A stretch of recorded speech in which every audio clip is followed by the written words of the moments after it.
Assalamualaikum warahmatullahi wabarakatuh. Saya Hanisa Deng Masiseng akan mempresentasikan tugas saya dengan tema peran pejabat pengawas dalam mengelola komunikasi publik. Sebelum membahas bagaimana peran pejabat pengawas dalam mengelola komunikasi publik, terlebih dahulu kita melihat beberapa pengertian-pengertian sebagai berikut. Yang pertama adalah pengertian peran. Menurut Abu Ahmadi, peran adalah suatu kompleks pengharapan manusia terhadap caranya individu harus bersikap dan berbuat dalam situasi tertentu yang berdasarkan status dan fungsi sosialnya. Sedangkan menurut Soehardono, pengertian peran itu merupakan suatu patokan atau ukuran yang terdapat dalam kehidupan manusia sehingga berfungsi untuk dapat membatasi perilaku dalam tiap-tiap posisi.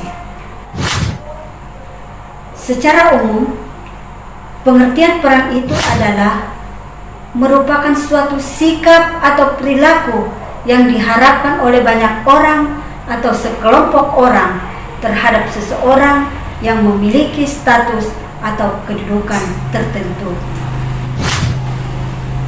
Berikutnya adalah pengertian jabatan pengawas. Berdasarkan Undang-Undang Nomor 5 Tahun 2014 tentang aparatur sipil negara, bahwa jenis-jenis jabatan itu terdiri atas dua jenis. Yang pertama adalah jabatan administrasi, yang kedua adalah jabatan fungsional.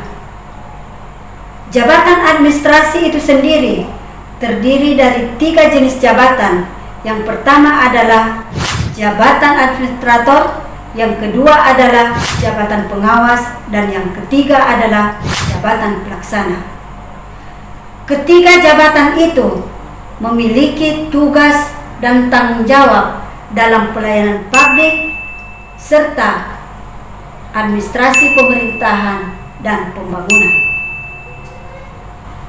Untuk jabatan pengawas memiliki tugas dan tanggung jawab mengawasi pelaksanaan tugas atau kegiatan yang dilakukan oleh pejabat pelaksana. Selanjutnya, pengertian komunikasi publik. Komunikasi publik adalah penyampaian pesan berupa ide atau gagasan, informasi, ajakan, dan sebagainya yang dilakukan kepada halayak ramai dengan cara tatap muka langsung atau melalui media massa, email, blog, jejaring sosial, dan media lainnya yang dapat menjangkau halayak ramai. Kemudian, komunikasi publik dalam konsep umum. Komunikasi publik dalam konsep umum merujuk pada situasi di mana pesan yang dibuat disebarkan ke sejumlah penerima yang relatif besar dalam keadaan yang relatif impersonal. Sedangkan komunikasi publik dalam konsep pejabat pengawas mencakup seluruh audiens, baik personal maupun banyak orang. Pejabat pengawas melakukan komunikasi dengan jumlah hadirin yang sangat variatif. Nah, bagaimana peran pejabat pengawas dalam mengelola komunikasi publik? Yang pertama adalah pejabat pengawas harus mampu membangun kemampuan komunikasi publik agar dapat menjalankan tugas fungsinya dengan baik, terutama pada saat penyampaian ide, pikiran, dan pesan yang terkait dengan bidang tugasnya. Yang kedua adalah seorang pimpinan pada level awal yang bertugas pada organisasi pemerintahan. Para pejabat pengawas akan melakukan komunikasi baik secara internal dalam unit kerjanya, antar unit kerja di dalam organisasinya, maupun dengan halayak ramai di luar organisasinya. Yang ketiga adalah pejabat pengawas juga bertugas laksana petugas humas bagi instansinya.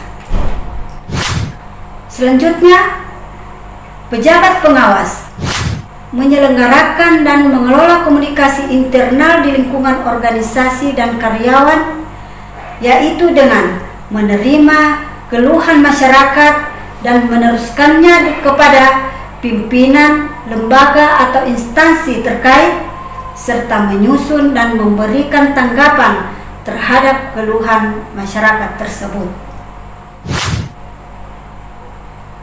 Kemudian, pejabat pengawas juga menyebarluaskan informasi kebijakan, pelaksanaan dan hasil kegiatan unit kerjanya melalui berbagai media. Yang terakhir, pejabat pengawas juga harus melakukan komunikasi dalam bentuk tertulis, baik formal maupun informal. Pemahaman yang baik tentang penggunaan bahasa Indonesia, formal dan struktur tata naskah dinas wajib dipahami. Dari uraian-uraian tersebut, maka dapat kita simpulkan bahwa seorang pejabat pengawas merupakan garda terdepan saat menghadapi masa, baik masa internal organisasinya maupun eksternal. Kemampuan memahami proses komunikasi, bentuk-bentuk dan teknik-teknik komunikasi akan memberikan nilai tambah saat akan menjalankan tugas dan fungsinya. Sekian dan terima kasih, semoga bermanfaat. Wassalamualaikum warahmatullahi wabarakatuh.